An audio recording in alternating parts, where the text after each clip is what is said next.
It's Edmonton's podcast on the Canada's Podcast Network. Today's guest is Catherine Vu, Chief Uptime Officer of Proactive IT Management. Thanks for joining us today, Catherine. Thank you for having me. It's my pleasure to be here. Tell me just a little bit first about Proactive IT, what it is and what it does. So Proactive IT Management, we are an IT services company that provide exceptional customer care through on-demand support.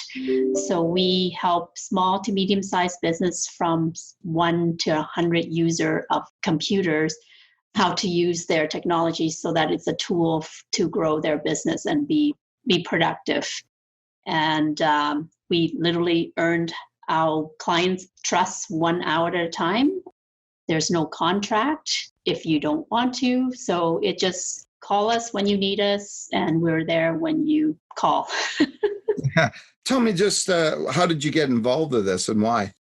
Purely by accident. I graduated from University of Alberta in 1994, major in accounting, but I was not very good at accounting. So I got interviewed with the big two that came in, but I didn't get a job offer from them. So 94 was not a good year to be a graduate because there was not very many jobs.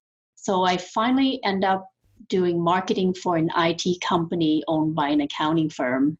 And that's how I kind of got in IT. So I was doing marketing.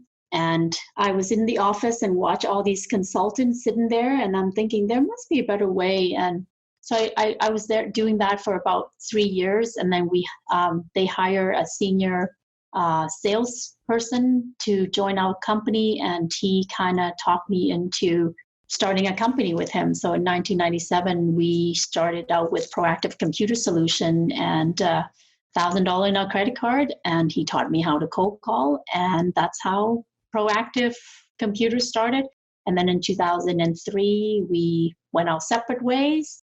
And I created Proactive IT Management and just start really getting involved in the community and stuff like that. What's the benefits of doing business in Edmonton?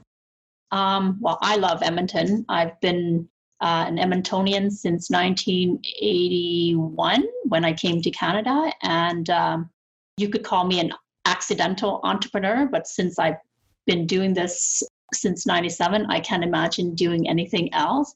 But what I love about Edmonton is how, even though we're a city of 1 million, it's like a small town where you're welcome, everybody's approachable, and we all help each other. And it's a very close-knit group, but not cliquey, so that you can be part of anything you want to be and however you want to be and committed to the business community. It gives back to you just as much. Mm-hmm. What are the challenges of doing business in Edmonton? For me, I don't see many challenges. I guess you could say that we're in the shadows. If you're not in an oil and gas business, you're kind of in the shadow of it, but that really haven't affected my company at all. I kind of do my own thing, and there's a lot of opportunity. There's a lot of phenomenal businesses here that are kind of quiet and humble, and we just kind of get it done. We just work hard and we just do it. So I don't see it as a challenge. You can see it as a challenge, but I just think that there's just as many opportunities here as any other places. What are you most excited about your company these days? So after all these years of being an entrepreneur, I'm finally starting to kind of dump all my stuff because everything's in my head. And I run my company by gut a lot, but it's just kind of taking all my knowledge and experience and kind of documented it. So there's a little playbook that we have, and we have processes and system and stuff. So it's very grown up business, I guess, because I really haven't run my company that way. And so I'm excited that there are systems and processes that we can duplicate and replicate and grow so that we can expand. What is your vision for the company in the future? To continue to be a trusted resource for business to use technology. I mean, there's so much innovation right now, but there's always going to be a need for computing power. So there's always going to be a need for us people like my team to kind of help explain and make technology easier for people to adopt and use and, make their lives easier. What has been the greatest challenge you've faced in your business to date? For me, I guess it's when when I separated with my business partner.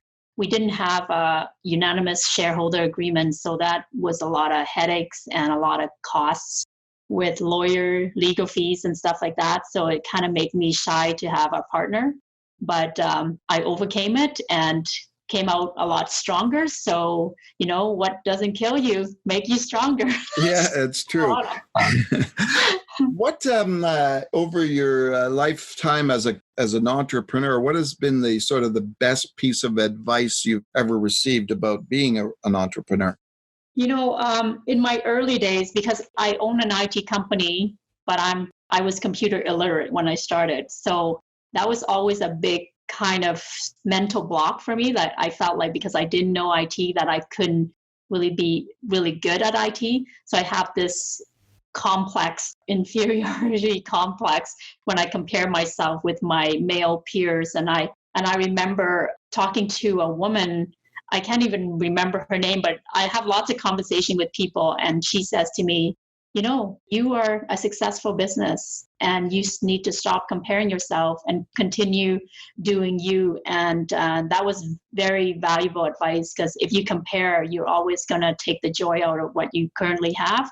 And from then on, I really took that advice to heart and just do me. Like, I just do what makes sense for me, what feels good in my gut, and make sure that we offer the best service to our clients, and put myself in my clients' shoes. Mm-hmm. They don't understand IT either. So, yeah.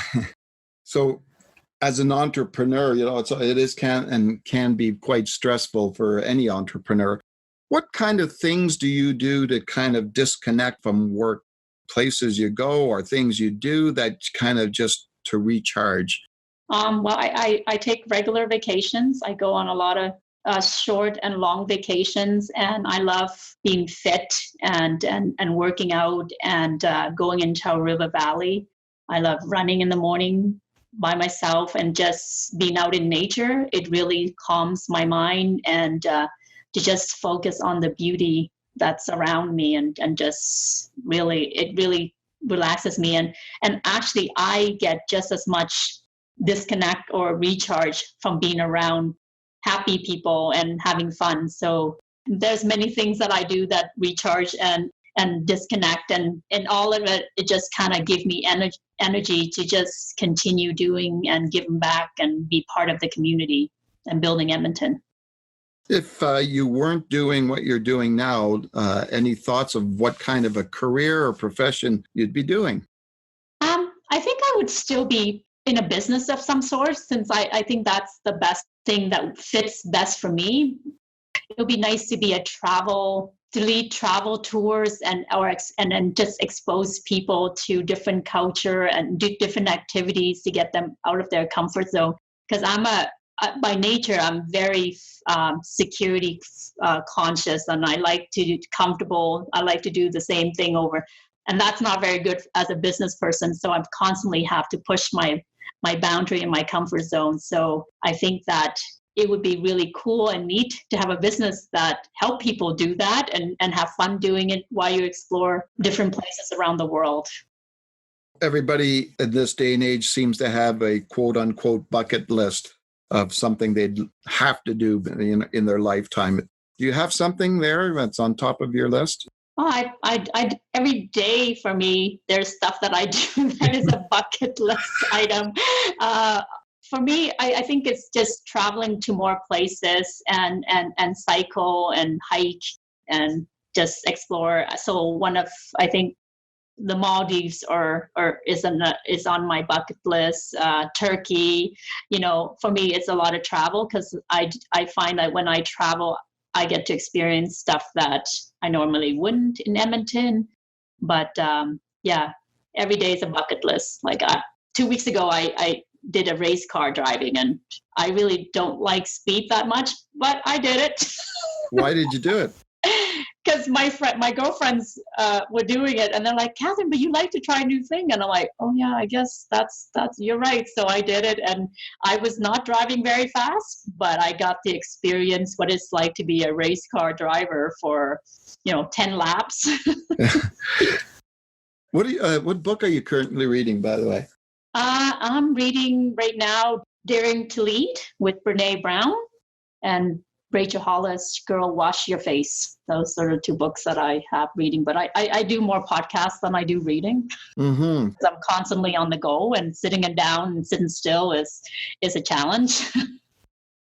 Outside of Edmonton, is there any particular place in the world that you consider your favorite?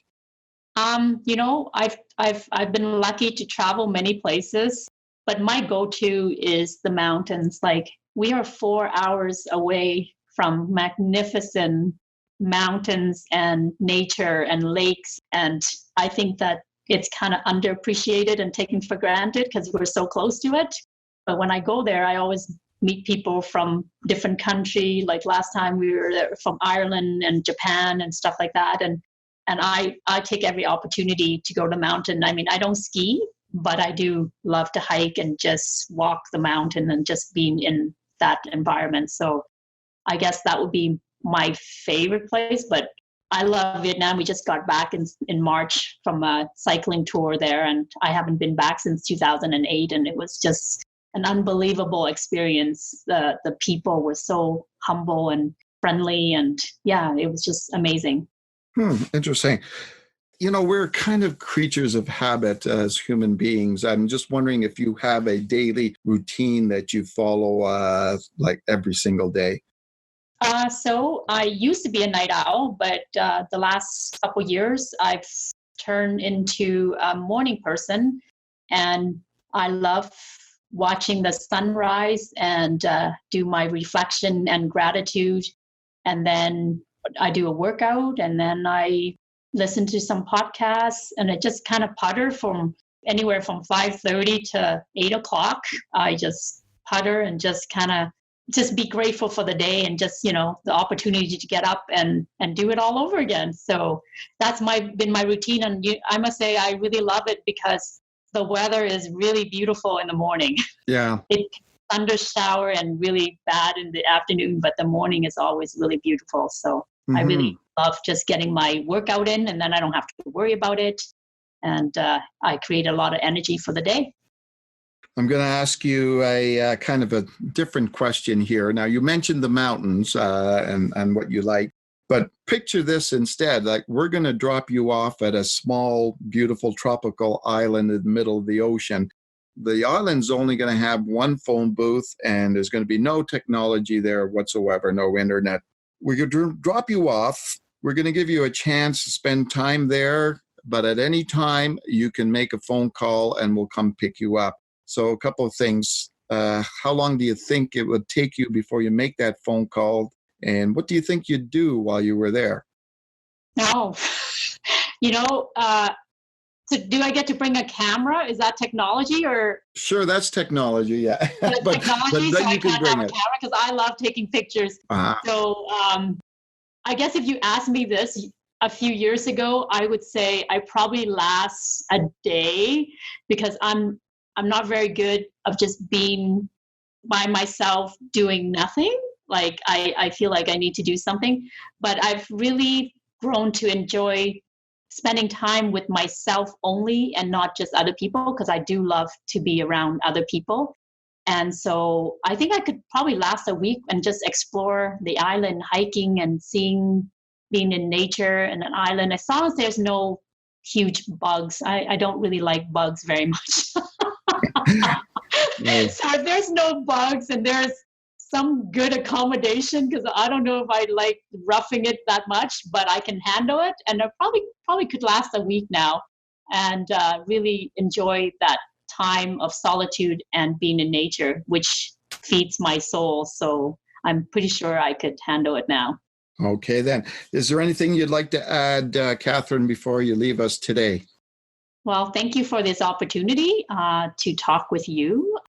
I would add that if you want to run a business in Edmonton, I would say just go for it, do something, start. There's no such thing as a perfect plan. So just start, and you never know where you get. But the main thing that I think that has really helped me grow my business and be successful is the network of people that I surround myself with. And Edmonton is phenomenal for that. So if they want to start building a network and just get to know people, then they really would enjoy the city a lot more, and they would be able to grow their business a lot faster and better. Okay, thanks, Catherine, for being our guest on Edmonton's podcast today. Thank you very much. You're welcome.